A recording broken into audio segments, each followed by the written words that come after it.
Hello बच्चों, कैसे हो आप सभी। आशा करती हूँ आप सभी स्वस्थ होंगे। चलिए आज की वर्कशीट शुरू करते हैं बेटा। आज दिनांक है 13 सितंबर 2021 और डीओई द्वारा दी गई वर्कशीट नंबर 68 करेंगे हम। जैसा कि आप सभी को पता है, सोमवार को हमारी दो वर्कशीट आती है, ए और बी, पार्ट ए और बी। ए होता है हिंदी विषय का और बी होता है हमारे ईवीएस विषय का, यानी हमारे आसपास जो पुस्तक है उसमें से। तो इसी वीडियो में आपको दोनों वर्कशीट कराई जाएंगे बेटा, बने रहिए वीडियो के अंत तक।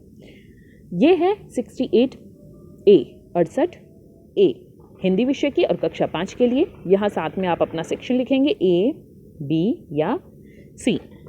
आज की हमारी जो वर्कशीट है वो हमारी पाठ्यपुस्तक रिमझिम में वे दिन भी क्या दिन थे जो पाठ है उसमें से है। यहाँ आपको अपना नाम और यहाँ पर अपने शिक्षक या शिक्षिका का नाम लिखना है। बच्चों, आपने पाठ वे दिन भी क्या दिन थे पढ़ा। कुम्मी पुस्तक में लिखे स्कूल के बारे में जानकर बहुत खुश हुई। क्या आप कुम्मी के स्कूल की कल्पना कर पाए? आइए हम भी इस पाठ की कार्यपत्रिका को आनंद पूर्वक पूरा करते हैं। भाग 1, पाठ के आधार पर नीचे दिए गए वाक्यों को पूरा कीजिए। क, रोहित को एक पुराने डिब्बे में डैश मिली। रोहित को पुराने डिब्बे में क्या मिली? एक पुस्तक मिली, गेंद नहीं, पुस्तक मिली। ख, पुस्तक में शब्द डैश रहते हैं, चलते नहीं हैं। पुस्तक में शब्द गिरते नहीं रहते, स्थिर रहते हैं, यानी एक जगह डटे रहते हैं, वो चलते नहीं हैं। ग, कुम्मी को मशीन के छेद में अपना डैश डालना होता था। कुम्मी को मशीन के छेद में अपना गृह कार्य डालना होता था, अपना कॉपी नहीं। एक तो यहाँ पर आप इससे भी अंदाज़ा लगा सकते हैं, अपना नहीं, ये अपनी कॉपी होता है, ठीक है, अपनी कॉपी डालनी होती है। और यहाँ पर इन्होंने लिखा है अपना डैश डालना होता है, तो अपना गृह कार्य डालना होता था, ठीक है। घ, कुम्मी के अध्यापक कोई स्त्री या पुरुष नहीं बल्कि एक डैश थी। तो कुम्मी के अध्यापक कौन थी? एक मशीन थी, गुड़िया नहीं। फिर से देखते हैं। रोहित को एक पुराने डिब्बे में एक पुस्तक मिली। पुस्तक में शब्द स्थिर रहते हैं, चलते नहीं हैं। कुम्मी को मशीन के छेद में अपना गृह कार्य डालना होता था।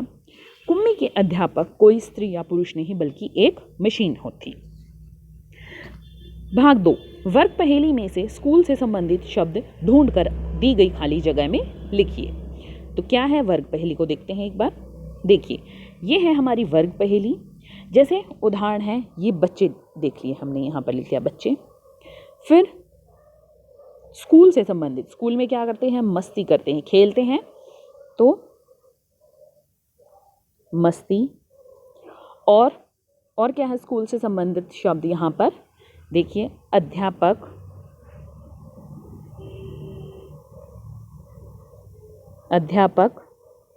और क्या है? खेल। और क्या है स्कूल से संबंधित शब्द? अगर आपको यहाँ पर और कोई शब्द दिख रहा है तो देखिए, बच्चे, दोस्ती हो सकता है, ये रही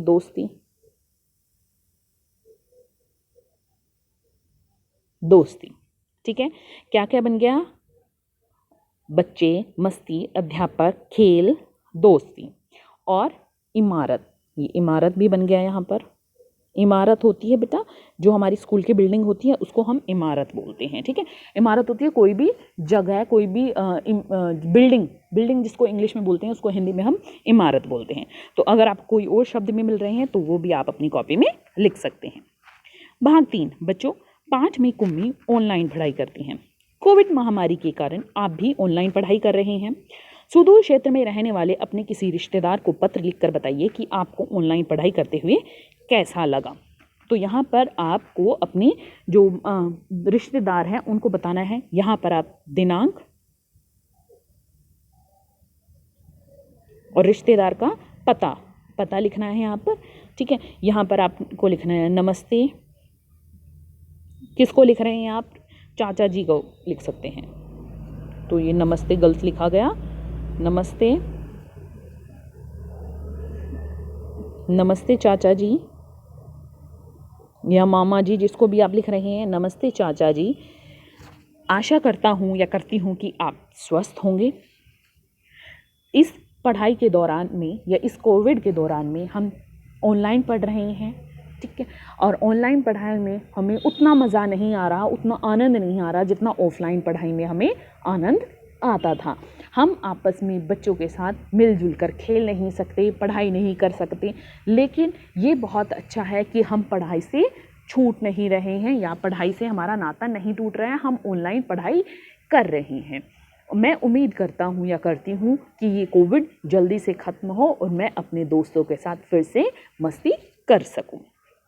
ठीक है, आपका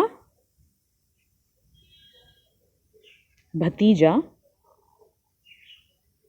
अपना नाम लिख दीजिए यहाँ पर। ठीक है, इस तरह से आपने अपने रिश्तेदार को पत्र लिखा। तो यहाँ पर एक नमस्ते थोड़ा सा गलती से लिखा गया था, उसको ध्यान रखना बेटा।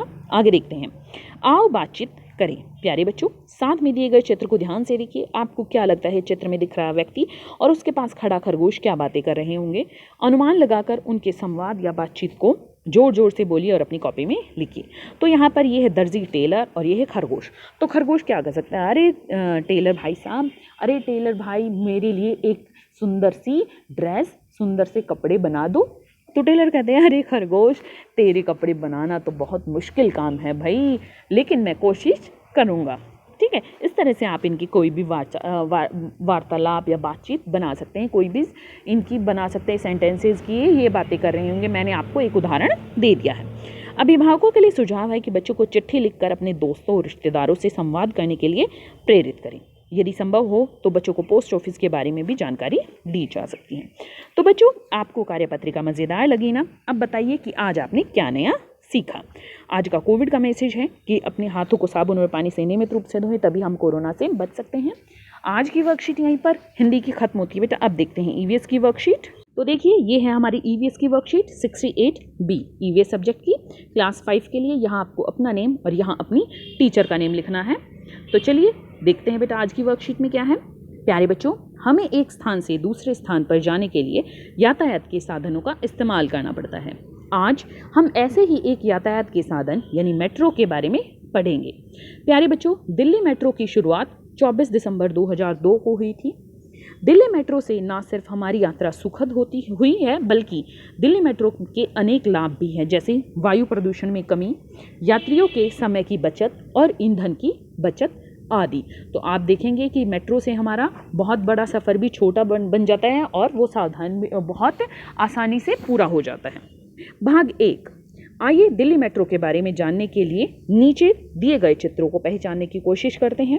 चित्रों में दर्शाई गई सभी चीज़ें मेट्रो की यात्रा करते समय वक्त हमें इस्तेमाल करते हैं। संकेत बॉक्स की सहायता से इन्हें पहचान कर इनके नाम अपनी कॉपी में लिखिए। देखिए भाग 1।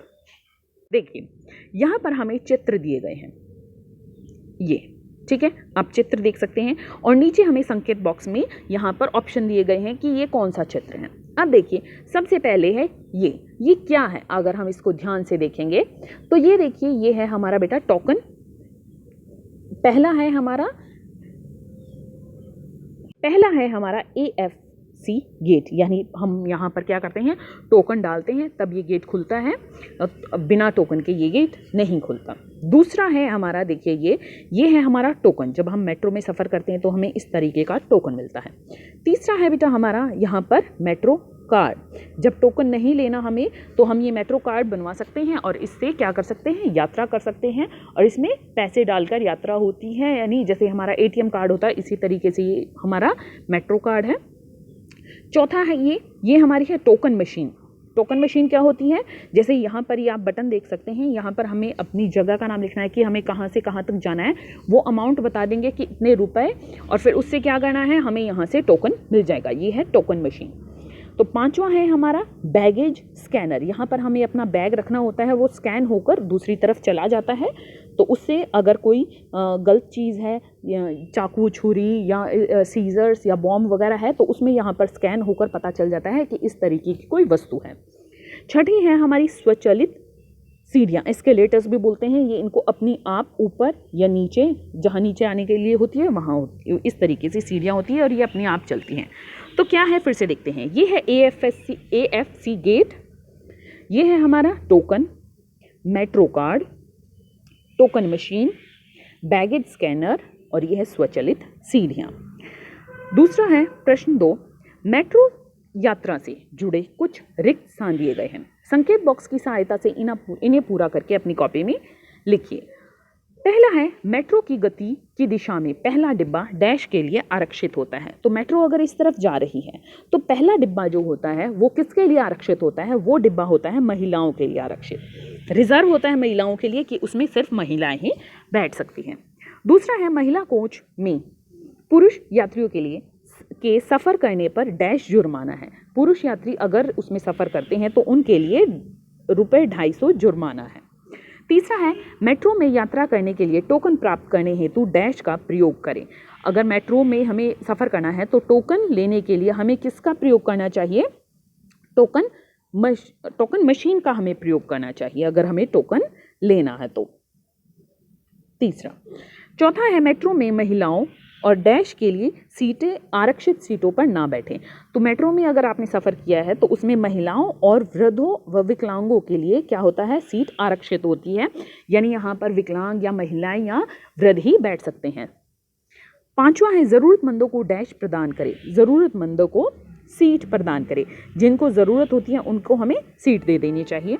छठा है कृपया दरवाजों से डैश खड़े हों। कृपया दरवाजों से हटकर खड़े हों, दरवाजों से दूर खड़े हों। मेट्रो में चढ़ते समय दरवाजों व प्लेटफॉर्मों के बीच की डैश का ध्यान रखें। प्लेटफॉर्म और मेट्रो के बीच के हमें दूरी का ध्यान रखना चाहिए। सातवां। आठवां है मेट्रो में खाना पीना, संगीत सुनना व फर्श पर बैठकर यात्रा करना डैश है। अगर आपने मेट्रो में सफ़र किया है तो मेट्रो में खाना पीना या गाने सुनना या फर्श पर बैठना क्या होता है? वर्जित होता है, मना होता है, ये हम वहाँ नहीं कर सकते। नौवां है मेट्रो में यात्रा करते समय कोविड-19 संबंधित नियमों का पालन करें, जैसे सामाजिक दूरी व मास्क पहनना।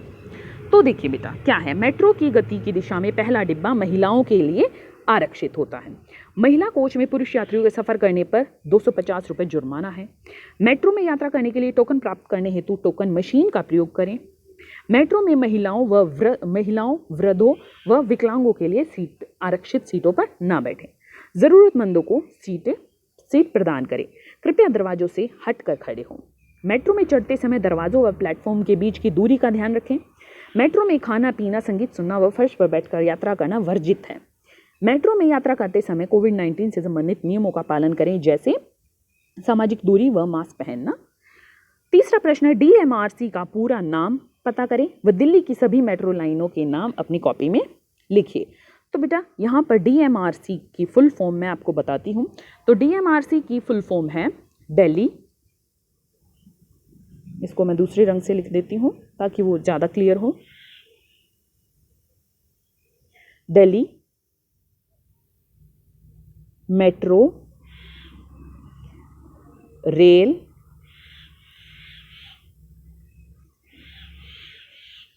Corporation limited. Delhi metro rail corporation limited.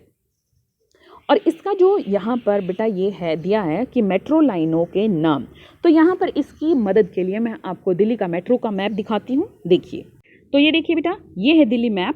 तो इसमें क्या है आप देख सकते हैं कौन कौन सी लाइन है। एक ये ग्रीन लाइन है, येलो लाइन है, यहाँ पर रंग कलर चेंज कर लेती हूँ मैं, ठीक है, ग्रीन, येलो, रेड, पिंक और ये blue, orange.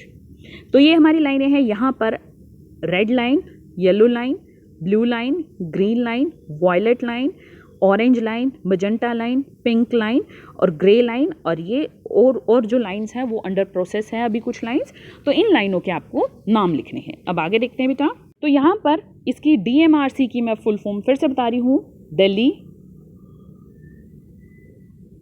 Metro rail corporation. तो यहाँ पर इसमें कॉरपोरेशन में पिछली बार डबल ओ हो गया था, सिंगल AO आना है। तो आगे देखते हैं। आगे है भाग 4। भाग 4 में क्या करना है, आपके घर के नज़दीकी मेट्रो स्टेशन का नाम पता करके अपनी कॉपी में लिखना है। तो आपके घर के पास कौन सा मेट्रो स्टेशन है वो उसका नाम आपको अपनी कॉपी में लिखना है। एक्टिविटी है do's and don'ts in metro विषय पर एक पोस्टर बनाए कि मेट्रो में हमें क्या करना चाहिए क्या नहीं करना चाहिए, इसके ऊपर आपको एक पोस्टर बनाना है।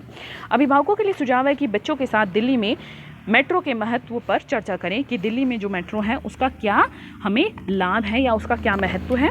आज का कोविड का मैसेज है कि जब भी हम घर से बाहर जाएं हमें सोशल डिस्टेंस मेंटेन रखना चाहिए, तभी हम कोरोना को हरा सकते हैं। आज की वर्कशीट यहीं पर खत्म होती है बेटा, फिर मिलते हैं एक नई वर्कशीट के साथ।